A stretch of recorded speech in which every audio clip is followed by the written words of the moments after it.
I have a business in Malaysia, Right. and dealing with the banking apps there. Yeah, I It's mean, like, yes. Who You know, thought of I mean, this flow? all of us have experienced like really painful experiences with like digital products out Right. there. Every one of us has seen it. We know it doesn't work, but why did it not work? Like, Exactly. what can be done? I hear that you are a PhD candidate. Yes, that is true. What does that mean? So I've been doing my PhD for the last about 3 years now, and so I just went through the confirmation exercise last year. So I'm officially a candidate, which means I'm in the part of the process where I'm supposed to be doing my fieldwork and my writing, so that I will eventually get my degree, like the doctoral. Doctor. Yeah, doctoral. Or what was your day job before you went into UX? Right, so previously I was working as a researcher in NIE, and so that's a school in NTU that focuses predominantly on education research. And I did a whole range of education projects. So I mean, I did research on finding out why some schools are actually able to scale up and sustain like ICT innovations, and those refer to information and communication technology innovations. A lot of like research comes from asking questions, right? Right. Like asking the questions like, why do the things happen the way they do? Like, how do people actually see what they see? And here I'm specifically talking about digital interfaces, right? Like user interfaces. And when people actually interact with this user interface, what is going on in their mind? Like, how do they know where to click? And like, why this and why not that? Like, what is design that calls out to them that actually helps make their lives easier? I mean, that's the grand idea, right? The whole idea of UX is to make people's lives better, to make people's life easier, right? And I wanted to be part of this process where I can find out how can I make digital interfaces work for you as the user. I have a business in Malaysia, Right. and dealing with the banking apps there. Yeah, I It's mean, like, yes. Who You know, thought of I this mean, flow? all of us have experienced like really painful experiences with like digital products out Right. there. Every one of us has seen it. We know it doesn't work, but why did it not work? Like, Exactly. what can be done? You decided to I mean, you have to learn, right, what UX is all about and how to apply it all. Right. So you came to CuriousCore. Why did you choose CuriousCore? Well, okay. So while I was on this journey, right? Like, I mean, let's term this journey the transition to UX journey, right?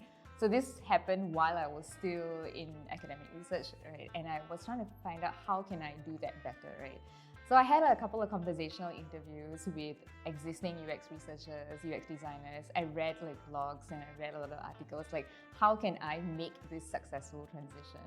And one of the things that came up was actually to go to a learning program or a learning like course.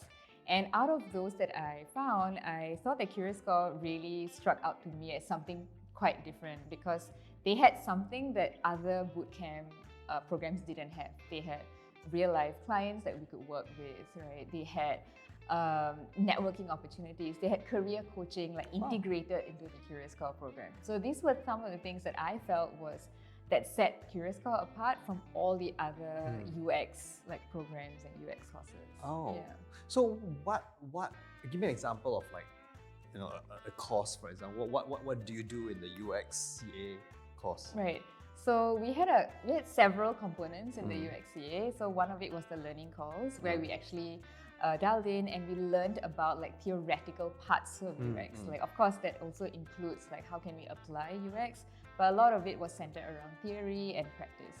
And then we have implementation calls. So these were actually calls where all the cohort, I mean the batch of students in the UX program will come in and we would discuss how we approach problems that clients gave us. I don't mean problems that they are giving us, but I'm talking about like UX problems, right? So like, how do we approach these UX problems? And I thought that was, to me, really helpful, right? Because I could now actually benefit from listening to 5 different groups tackling 5 different problems, right? And these problems could be UX related. It could be related to stakeholder management. It could be related to UX research, right? And so there was a whole host of problems that they had to tackle. And I could see how every team is actually approaching that problem. And that was a learning process in itself, right? Because I see how they do it, why they're doing it. And we also had the guidance of like the instructors from CuriousCore to help us like sort of nudge us, in a way that we can think better, right? They're not giving us the solution, but they give us like certain like questions like, could you have done this? Like, what do you think about this? So they kind of like suggestions and guiding. So maybe tell us a bit more on the instructors then, like who are they and what are they like? So the main instructor that we had was Dylan, of course, and then we had another instructor, Attica. So the two of them were the people that I saw the most in CuriousCore. And so Attica did, I think, if not most of all the learning calls were done by her. And we also had guest speakers. So we had guests like speakers who came by to speak about a particular topic. So that was also really useful. And Dylan also took so Dylan and Attica shared like implementation, like coaching, like half and half. So I did. So then after you finish, right, you graduate from the course, did you get work? You found work immediately? Well, wasn't completely immediately. I think there was a month in between. Okay. Oh, that's all right. That's good enough. That's all right. Yeah, it was good enough. I mean, I was working full time while I was doing the program anyways. I see. Yeah, so it was just a matter of finding a position that was UX related, and that I think took about a month after graduation. Okay. Yeah. Is the market ready for UX graduates? I mean, Okay, that's a really great question, right? I mean, so my skill set is actually in UX research, not UX design. I see. So that was what the positions I was looking for, and at least in Singapore, most places or most companies are looking for UX designers, but not so much for UX research. Why is that? Well, firstly, a couple of issues, right? I mean, UX research is harder to measure the sort of like the ROI. How would you advise someone to do this mid-career switch, right? Especially coming into the UX sector. What was really helpful for me was to socialize myself into the UX world, right? To socialize into the UX field. Like, what do UXers speak about? Like, what is the language that they are using? Right? Yeah. And that was really like something that struck me when I first went to my very first interview for a UX researcher, right? Like, I was speaking from a very academic sense, right? I'm saying the same things, but they are not understanding that I'm saying the same thing, right? And it's of no fault of anybody here, right? Because we are both looking at the same thing in two different ways. I just needed to be able to sort of map on like what I have done into how they would have like spoke about it. I think that was really like something that I saw or like I understood like early on, like learning the language, socializing into the UX world.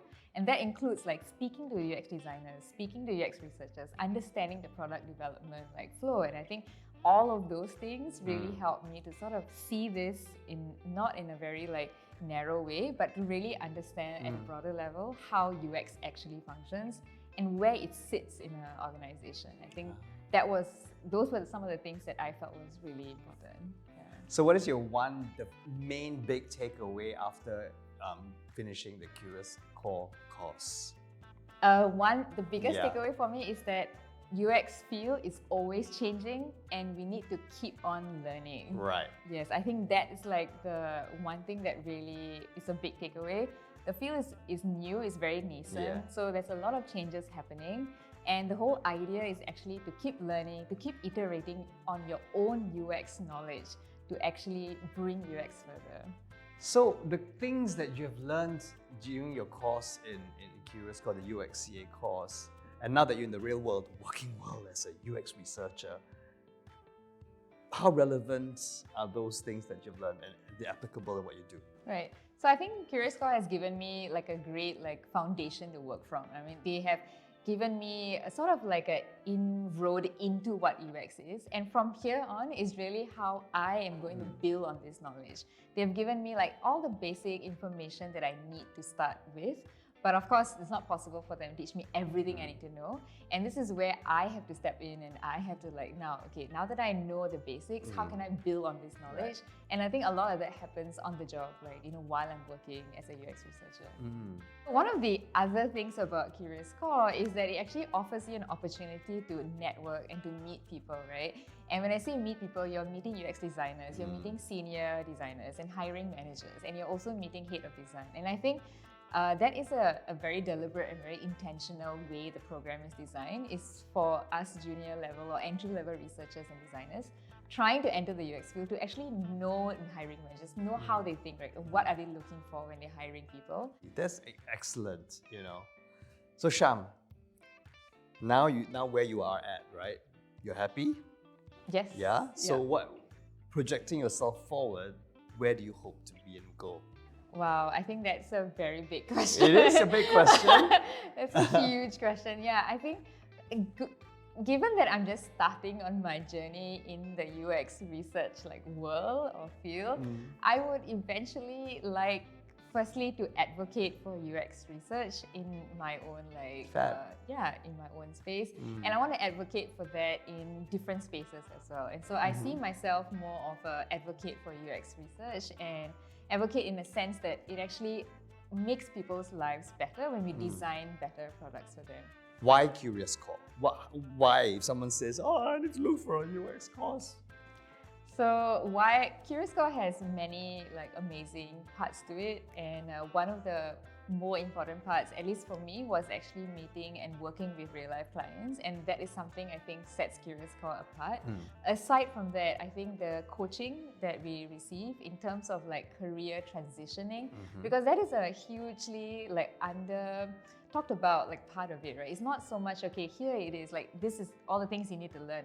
This is what you need to do. But we also need to understand how the hiring process works. And CuriousCore has very expertly incorporated some of this in the form of mock interviews. So we are given the opportunity to have mock interviews with hiring managers, and this is across research and design roles. So when we have low stakes environment for the students to actually go through an interview with hiring managers, it actually sets us up for success, right? Yeah. And I think that is a huge part of it that is not often talked about. And the career coaching as well. So we also have career coaching incorporated into the program. Wow. And so career coaching is a personalized program where we have a coach that speaks to us on a regular basis. And I think that is also really helpful. I mean, I want to be able to speak to someone who can specifically advise me on how I can actually sort of look at how my career is moving, and that is incredibly important. And I think, so those are the two aspects. You need to learn the UX, you also need to learn how to get into UX. What an inspiring story. And it's just one out of 5 stories of personal growth. Catch them all on CuriousCore's YouTube channel. Now, if you want to find out more about the world of UI and UX, you can always jump straight to the exclusive interview that I did with CuriousCore's founder, Dalen. Just click on the link below. Don't go away. See you on the next episode.